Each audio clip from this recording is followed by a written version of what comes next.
Alright, gonna try to answer some of these questions again. Seems to be working good, so. Raz Fermetta says he likes the way I'm doing the videos, so that's cool. And then,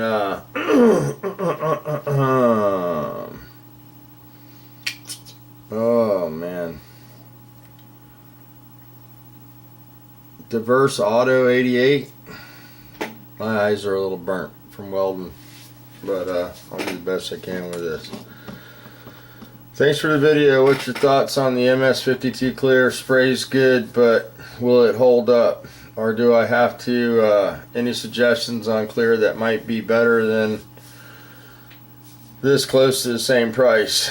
Well, the 52 is lifetime warranty, so it's Clear that we sell to body shops that do insurance work, so a lot of guys use the 4-to-1 Clear. Naturally, the 42 or the AG40 is a much nicer Clear as far as mils per coat, and it seems to have more of a glamour look, you know, more of a deep glossy look. The 52 is more of an OEM finish. If you make the car too shiny, it won't match the OEM finish, so the 52 is sort of designed to have a little bit of appeal in it and match the factory OEM finish. The 42 Clear is not a whole lot more. It mixes 2-to-1, so you have to remember when you're going to a 2-to-1 Clear, you're getting a little more sprayable product for your dollar. Where you only get 5 quarts sprayable when you do the 52, you're going to get 6 quarts sprayable when you do the 2-to-1 with the 42. So when you figure out the dollar per quart, you know, you usually want to, when you're figuring Clear out, you know, you figure what it's going to cost you to spray per quart. Just divide it by 4, and that's a good number to compare with. WTBM 123, good video. You could paint the Nova purple. No. So, and then Wrecking Cars was here. Thanks, buddy. The Wrecking Yard. Good one, Darren. Thank you. And then WFD 805. I agree, it's a good way to answer questions. It brings points to people that wouldn't usually come up until it's a problem, and it's nice to hear the solution before you are in the spot with a gun. With materials in the middle of the night. Yeah, that's our buddy Disciple Corner. You know, he's working through his first paint job, so I hope some of you guys went over there and helped him out a little bit. And still looking for my phone, guys, so if you tried to call me the last couple of days, I don't know what's going on. So it usually surfaces right before I get in a new one. But then we got Cecil 6711. I learned something from every video you make. Thanks for your time and answering the questions. I sort of like doing it this way, so it's cool. You know, it doesn't take a whole lot of time, and it gives me something to do, you know. So, can I answer something? Woo! The reason I can't see the video after you name them is the address to the video channel and the link. It's getting pretty complicated there, man. For a guy with a brain injury, you do pretty well. So this is my buddy over in Sweden, and apparently there's something up where you can't see the video if I label it, you know. So I know some of you guys don't like it when the video pops up and it's just numbers, but so I have some guys that watch, and that's the only way they can view the video. So that's why I've been waiting a little while to label the vid. So I'm glad you're doing good, buddy, and thanks for the comment. And we'll see you tomorrow for your coffee. And then Mr. Archer 101 said thanks for the vids, and have a great night. Thank you, sir. I tried to. And then 67 Dodge Polaris, snake skin green pearl viper color. I think it's in your Matrix catalog too. Let me see.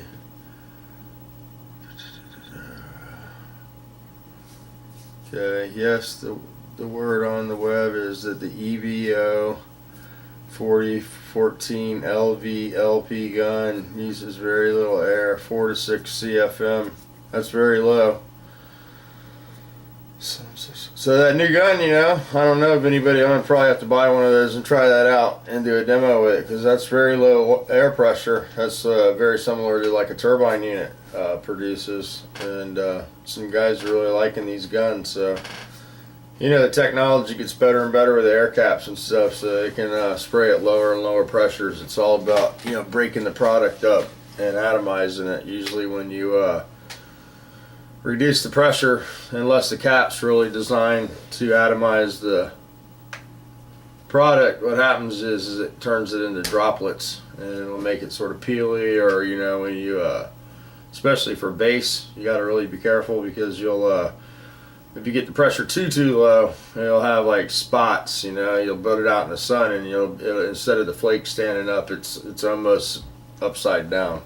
So cool about the gun though. And then the Snake Screen Green Pearl, you just want to know a price on that or whatever, let me know what you want to do there. And then we got a comment from ZZ3 Astra. See, I can even pronounce his name if I do it this way, because it's right there, see.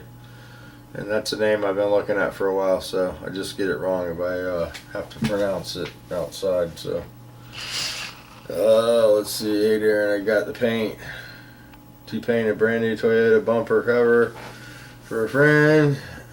Can I just spray adhesive and promoter on it after thoroughly cleaning it, and of course then shoot it with sealer before the base? Alright, well, if it's a brand new Toyota bumper cover, it's going to have a coating on it, you know, so it shouldn't be raw plastic. If it is raw plastic, go to your local Ace Hardware and get you some trisodium phosphate, TSP, and put that in some warm water, and use a red Scotch-Brite pad and scuff the whole bumper really good, you know, the grill area, and usually the peeling points on a plastic part are, you know, the attachment points, so you want to make sure that it's really scuffed really well where your clips are going to attach, and where your mud guards and your wheel opening clips are going to go. And you can actually scuff it with the TSP in warm water, and you know, if you really want to, you know, give it the good old, you know, you can hit it with some Ajax and some Comet with some warm water and rinse it real thorough, and it should be squeaky at that point. And some Bulldog adhesion promoter wouldn't be a bad idea. It's a good insurance. And as far as the sealer, you can't seal it with the epoxy. I don't really like using epoxy for the only reason it should adhere fine with Bulldog with the adhesion promoter, but you got to remember most epoxies, you know, they want a pretty decent scratch, and you're going to put a scratch with a Scotch-Brite pad. You don't want to scratch plastic up. So, you know, a lot of guys use the epoxy primer on bumpers and they don't have any issues at all with it. You know, a sealer might be a better way to go, you know, just something close to the color you're going to spray the car. And then the other thing is if you have the old bumper, you know, you can just sand the spot and see what color the sealer is under the color you're going to be spraying, because a lot of those, a lot of the OEM bumpers don't match anyway, especially on Toyota. The reason is they're not painted in the same place the car is painted. So, you know, the bumpers are painted and manufactured in one place, and then they're shipped and assembled onto the car in another. So as long as you're not dealing with raw plastic, you know, and if you are, you're going to use the TSP, you're going to use the Bulldog, and then you can use your sealer of choice, of course. And some of the other sealers, as far as like a sealer that you'd use prior to paint, they're made more to adhere to a finer scratch. So they're made to grip a 400 scratch, where the epoxy primer usually requires, you know, 220 or 180 or whatever your tech sheet might say. So if it has a provision for plastic parts in there, I haven't really read up on it. You know, you might want to refer to the manual and see what the recommendation is for plastic. And as far as that goes, that should get you covered. And if you're getting a real jam, just call me up, and I'll ride up there and give you a hand with it. We'll do a video.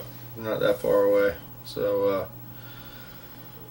yeah, so I hope that helps you out. And I don't have my number, so if you need to get a hold of me, call Andrea's number, and I think you got that. And we'll get it straight, however you need to do it. And if you need me to send you some paint or whatever, let me know. So it's good to hear from you, Steve. And Steve's always got cool videos, so check him out. And then Big Eric, great to have a night brother. And yeah, man, Big Eric, he's our buddy out there, and I don't know if he's still in New Mexico or if he's in Texas now, but Eric's he's a cool guy. So VW Andrea was checking up on you to make sure that you were not cheating with the ladies. Just kidding. The floor mat works good for you answering questions. Right on. She doesn't worry about me cheating with any ladies, trust me. So then we got Hambone here. Alright, man. Quart of white and reducer, mixing cups, strainers, funnels, Dirks, strainers, hardener. Anything else, PM me. Total? No total. Free of charge, buddy. This one's on me. I'm going to ship you this stuff. And that's it. And, you know, maybe when you work on your car or something, you know, bigger or something, we'll talk about that then. But this is just a little trip down memory lane for me, and you know, it's just a way that I can help you with the project, and you know, I can, you know, help you out a little bit with it, and I don't have to make the investment of doing it or having it in my garage. So I'll get to see you do it, and I'll live vicariously through you. So I'll get you that. You don't need any yellow. I see you got white. So if you want that yellow, I'll mix some yellow up. I can actually pull the actual Cub Cadet formula for you. So I'll mix you a little yellow, and I'll go ahead and what I'll do is I'll reduce it and put it in a quart ready to spray. And yeah, we'll hook you up that way. So I'll put that together for you and get that out to you as in the next day or two. And if not tomorrow, first thing Saturday morning. So that's cool. And then Andrea might have answered you there. I don't know. So let me see. We got let me see. I'm going to spell this, guys. It looks like NC Automotive Man 57. Lots of videos from you today. I appreciate you doing them. Take care. Thanks, Rich. Thanks for watching, buddy. And then James Freddy, never used one, but I hear the MPs are good for smaller air compressors because they require less volume. So, you know, we're getting a lot of good feedback on that gun. So I think what we'll do is probably try to get one of those in and maybe try that out, because some of you guys that got smaller compressors, you know, that don't have a, you know, mine's a 60-gallon tank and it works pretty hard if you're doing more than a if you're doing all overs, you know, you really need like the 80-gallon, you know, or the compressor just runs. And what happens with the compressor is if you're doing small stuff, you won't notice this, but then what the problem rears its head is when you go to paint the car. A little compressor that you're requiring a lot of CFM demand for a spray gun, like with an air tool, you'd never see this problem, but when you go to paint the car, you know, the compressor never shuts off, so it's constantly running over there keeping up with the gun. Well, what happens is that heats the air up, and as soon as that tank starts heating up and the air, you know, the hot air goes into the cool tank, then you have water, and that's where water comes from. It's the temperature difference between the air that's being produced and the air that hits the tank. And the harder you work the compressor, and the smaller the volume of space to store the air in, the more water you produce. So some of the guys have just had this problem, you know, they painted the first job and they got water, you know, like they'd never seen before, and that's why, you know, the conditions can, you know, contribute to the water too, but you know, a lot of it's when the compressor has to run a lot. And the other things, you know, the thing you can do is put fans on there to cool the tank down, but you still have the temperature difference of the, you know, the water that's being, or the air that's being produced in the pump and put into the tank. And that's where the condensation comes from. And the The only way to get rid of the water is to have a water drain on the bottom that manually or automatically drains tank throughout the day, and then have an air conditioning unit to cool the air to drop the dew point back in the air. So that's what makes compressors run hard. So this new gun might be the way to go for you guys who got smaller compressors. I see your primer is gray. The primer on my car is kind of yellow. You see on my video what the difference with gray stuff, if any. And he likes to talk in vids. You won't listen, and don't worry too much about reading the names of people's channels. Most of them aren't even popular words. I think most of us have difficulty sometimes laughing out loud. Alright, well, the yellow primer is what they call buff, and Matrix does have a buff primer. I don't use it. I like the gray, but we do sell a buff primer. And then the Glazerith primer is also like a pale yellow, and a lot of the European primers are yellow. You'll see that, and being there here in Europe, that might be the reason. So Standox has a yellow primer. Glazerith is yellow. I'm sure there's several other brands, but it's very popular in Europe, the buff color, the yellow, and it's popular in the higher end primer lines. Seem to like the buff colors. The gray can be tinted, is why I like the gray. You can tint it, so you can tint it up to 10% off the mixing bank. So if you want to convert it into a sealer, you can make it a sealer primer and tint it right before you spray. So that works pretty good sometimes. But yeah, that's the difference in the gray and the buff. Supposedly now there's no difference in build or anything, film build or whatever. It's just it's a color thing. So hope that answered that question.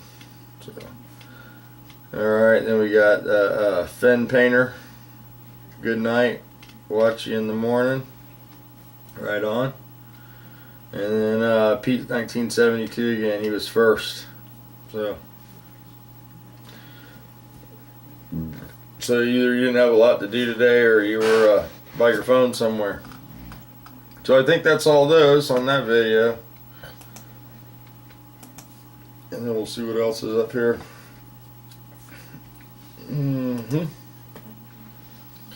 Oh boy. Yep. 67 Dodge Polaris. I have available a quart of Omni base. It's silver, already reduced, somewhat so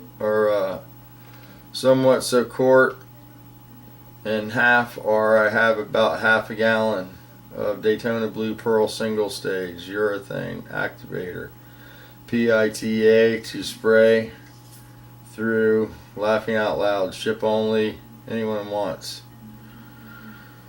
So if anybody wants that stuff, let them know.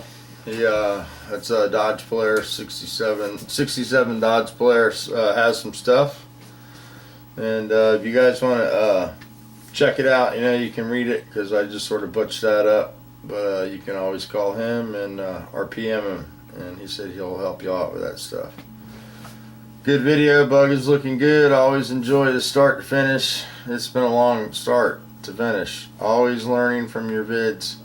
And have a good one. That's Rick Fix. And yeah, this Bug and this Hyundai, unfortunately they were here before the neck thing. Found out that the neck was messed up and had to have the surgery, so they've been here for a while. And the Bug, it's been sort of a parts issue on and off, but the Hyundai thing is it's just been here forever. So it's going to be good when those two cars leave. They'll make two nice holes. And okay, then we got another video here, and Cub Cadet Bob. Okay, Cub Cadet Bob has got some advice for ham bone. and I've heard this works really well. But the only problem with this is you got to have a sort of a large tank, to dip your parts in, and some guys use the cow troughs, I've seen, but he says that the molasses works very well. You mix 1 part sulfated molasses to 9 parts water. Feed store has it. I get mine from TCS, and it's Tractor Supplies. Let parts submerge for 1 week, then take them out, scrub them off, pressure wash them, put them back in for 1 more week. Take them out, pressure wash them, immediately treat to keep from flash rusting. He says it won't take off any metal, paint, or grease, but removes all rust without harming the part. And that process is real popular over in Europe. I've seen a lot of guys use that molasses process. It takes a little time, but if you're not in a big hurry, that's the only drawback that I can see from it. And then the other thing I heard was the tank smells after a while. But other than that, people swear by it because it's not corrosive. It doesn't attack any of the metal at all. Where anytime you dip a part in acid or acid dip it or whatever, it takes metal away. So Rob said, good stuff, buddy.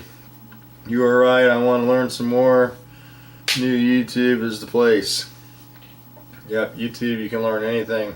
I'm never, always, anytime I want to know something, I can get an answer. And I have the one big thing that I've learned on here is I built the motor, and Ziggy, a lot of you guys all zigged up, gassed up, Ziggy. I was building a Ford motor, and I've never built one of those FE motors, and he was trying to help me along with it, and I was half-assed listening, I wasn't paying attention, and I put it together wrong. I put the gasket on upside down, and because they only make 1 gasket for it, so you actually have to turn the gasket upside down, and it just didn't seem right to me, so I put it on the way I thought it should go, and he caught it, and that taught me right there that there's guys out there that are watching, and they know more than I do, and there's always a chance to learn something on YouTube as long as you got an open mind, and you let people teach you this stuff. So Ziggy's always cool for the mechanical stuff. He watches close on that, to keep me in check, and he helps me out quite a bit, or that motor probably would have run really bad. So then we got Firebuilt 1102 watching and learning. Thanks for watching, buddy. And then Cecil 6711, great video, buddy. Show us how to get the Crown Vic door panels off without breaking those. Yeah, I'll get those off. I've had them off a couple times now.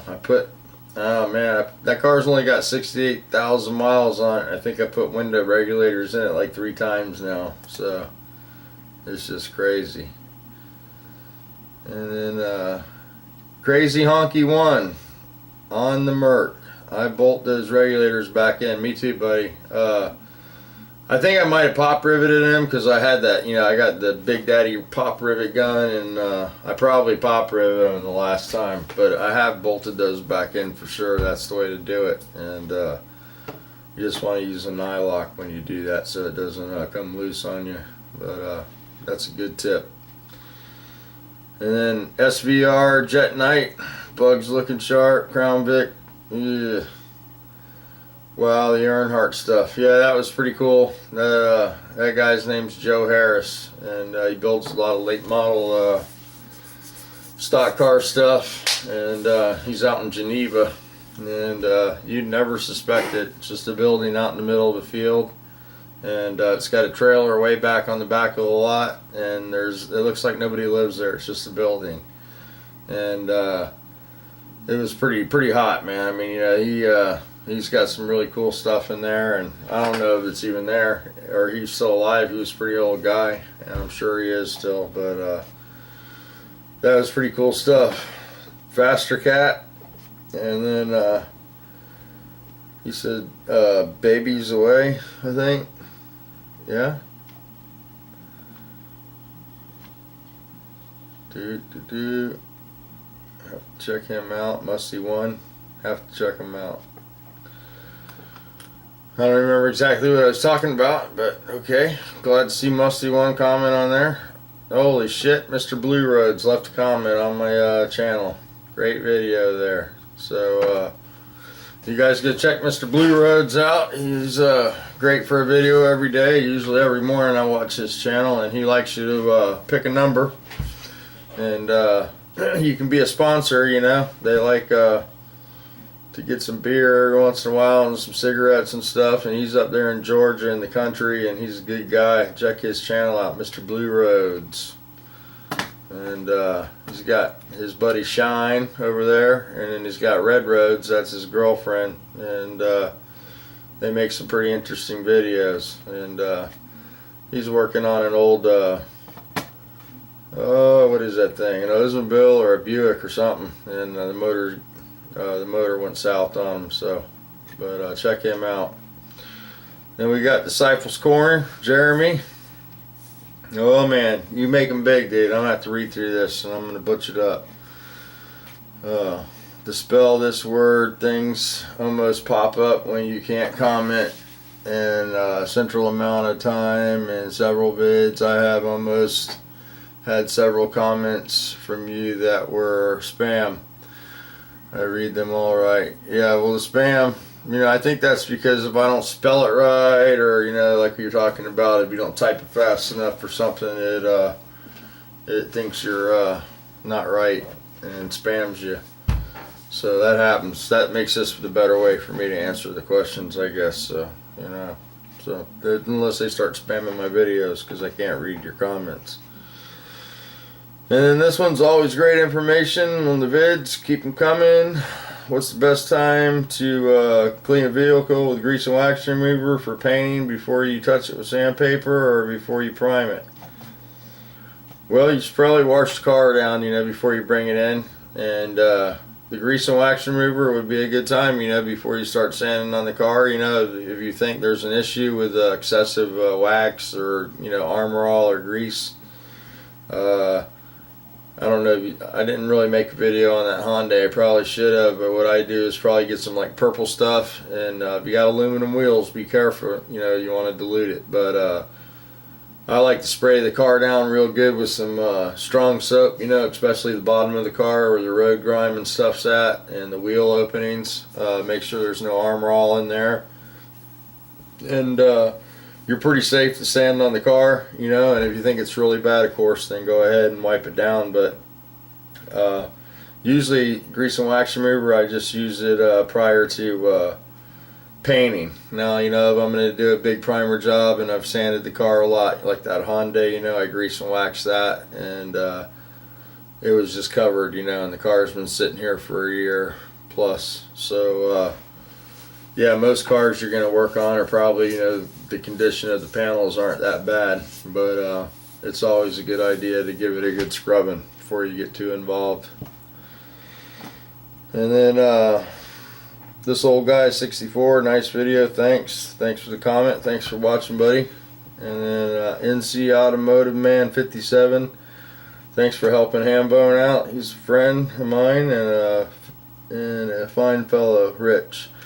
Yeah, I like Hambone a lot, man. He's a good guy, and I like helping him out too. Like I said, I'm sort of excited to see that project all the way through, because there's a couple guys on YouTube that are into that, you know, restoring those tractors, and it's just amazing the work they do. So the bar's pretty high, you know. You don't want to. We want to do a nice job, you know. We want them to be able to represent and give them the materials it takes to make the job nice. And so that's going to be a cool project. So my pleasure to help them out. Great video as always, Pete 1972. And then Stone Furball. I think that's it, man. Stone Furball 1. Great video, Darren. What size motor do you have in the Bronco? It's a 460. 40 over. I don't know exactly what that is, 460 something, but it runs pretty good. I need to put the training back in, but it's real heavy and I can't lift it up in there, so I'm waiting for some young guy to come by it and needs a little cash. So Connor, if you're watching.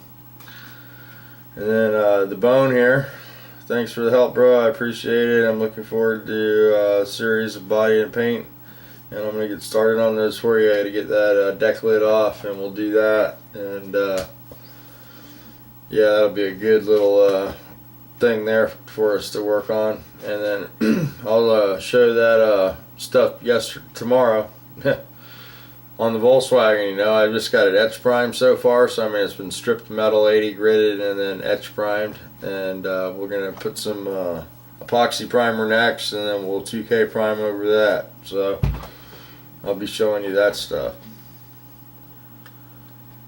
So there we got Fin Painter 1. I did body work for 40 years. Things change every day. It's never too late to learn. That's right. So, yeah, I'm sure he's got stuff to teach us too, because the old timers know tricks that, you know, the new guys would never think about, because the processes have totally changed. But a lot of the techniques the same when it comes down to spraying. You know, you still have to put it on the car, and the body work part still has to be done. So that's something that, you know, the substrates have changed, but you know, I guess a lot of stuff's changed, you know. So, and then here's a new one, Zumba Slayer.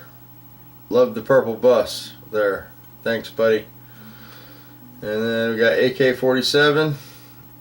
Most of the time seeing how 2 videos one at a time works, but I like seeing how to do more than one time. I think he likes more than one video on the process. So I try to do that, you know. We'll do different cars, but a lot of those, I mean, there's 650 videos I think I've made, and are over that 670, and most of them are the same thing, you know, just different different techniques. There's blending in there, there's blending clear in a panel, there's out of scuff panels, there's just about everything in there. And you know, if you guys want to see something, like I always said, you know, just let me know and I'll be glad to make a video for you. Great video, Darren. Glad to see you're going to help Hambone. He's a great guy. Yep. And Big Paul's another cool guy to watch. He's Big Paul 64. He's the 327 king. He's building some 327s, and his wife let him build it in the living room, so you got to go check that out. And Big Paul blew his knee out trying to move the thing around, so he's been sort of in a holding pattern, but did a really nice job. And I think he got a nice set of aluminum heads on that, and some forged pistons, and you know, it's a steel crank, and it's a nice old school motor, a little updated, you know. And I was quietly watching that project, and I thought it was a good decision when he went to the later model cylinder heads, because there's just a lot of issues with the small combustion chambers, you know, and trying to find gas that you can support the compression with nowadays. And then the hardened seats, you know, for the unleaded fuel is something that you probably got with the new cylinder heads that you didn't have with the old ones. They actually used to have the seat cut right into the cylinder head. You know, there wasn't an actual seat.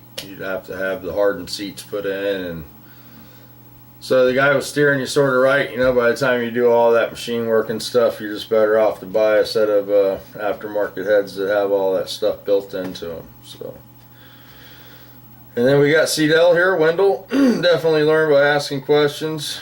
There were a few friends of my dad that were influencing me when I was younger. They were bodymen, mechanic, fiberglass techs, and they were on a race team.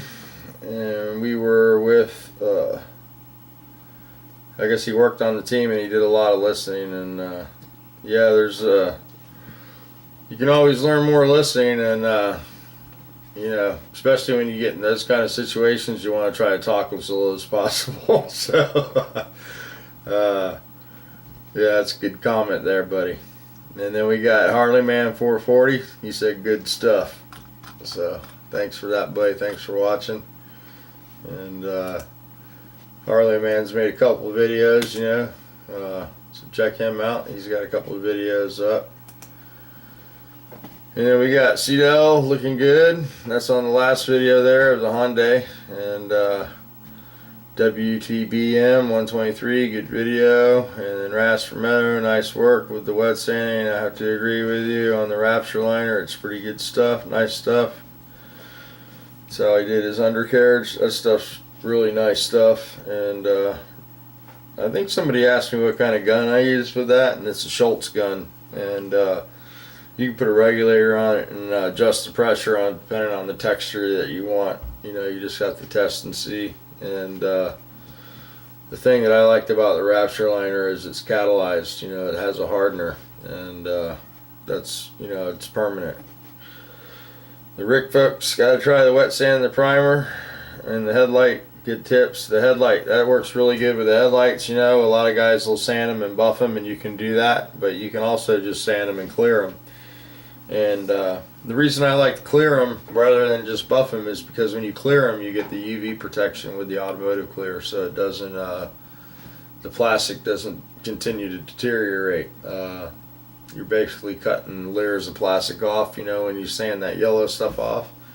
And when you use the automotive clear on them, it has the same protection that it does when you spray over base coat. So it's got UV protection built into the clear, and it'll keep your headlights looking good for a long time. So right on, man. Looks like you're closer to getting the garage emptied. Take care, buddy. And that's the ham bone. And yeah, as soon as it's empty, something else will get here again. So that's just how it goes. So I actually had Mr. Corvair a while. Mr. CW recommended a guy that had a Suburban, and he sent me a video. Suburban like Mr. CW's, and so I don't know, I gave the guy a price, and we'll see what happens with that.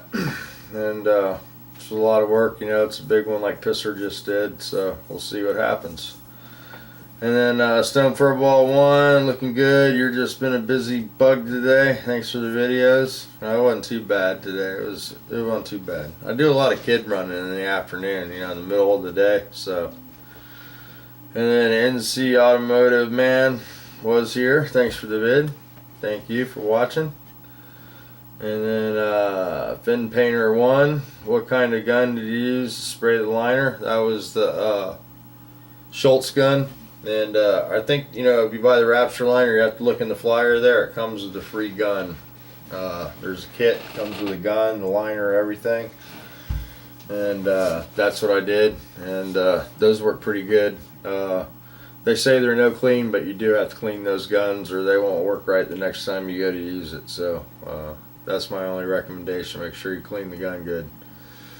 And then we got Mr. Rambling Around. Looks like you've got plenty to keep you busy for a while. And yeah, stuff's been sitting around, you know. Like I said, I've had it, you know, a lot of these cars because of the neck surgery and medical issues, you know, the guys have been very patient. And I haven't had the shop empty since I moved here. So it'd be very interesting to have an empty garage and be able to actually work on my own cars. And somebody asked me, you know, why I didn't finish my cars, and it's just like every time I go to work on my stuff, I feel guilty that I'm not working on, you know, people that had dropped their cars off before circumstances arose. But you know, we'll work through it and we'll get them done, and I think they're going to come out pretty nice. I'm real happy about the bug. It's looking good, and I got that convertible hiding back there, and hopefully, you know, once we get the big jobs out, it'll roll again. You know, you get sort of stuck on some cars and it's hard to get a flow going, but we'll be busy for a little while for sure. And if you guys haven't checked out Mr. Rambling Around, check him out. He does a lot of car museums, does some train stuff, and he does all kinds of really cool stuff and makes really cool videos. And you need to check his channel out. And with that, that's all of them, guys. I'm going to go ahead and upload this. Hope the camera didn't die, and all that good stuff. So no, didn't die. We made it through it. And you guys have a good night. And we'll see you tomorrow. And maybe tomorrow we'll get that Hyundai taped up and painted. I got almost the whole thing wet sanded. I got to do the hood and a little bit on the driver's or the passenger's door and the bumpers, and it'll be ready for some color. So be looking forward to that. We custom made some color. I made some color last week. Customer didn't want it. It was the wrong color. Mixed the wrong code, and it worked out to where it's dark blue. So that's what color the car is. So it's going to work out perfect. So thanks for watching. Thanks for all the comments, guys, and we'll check you guys out tomorrow.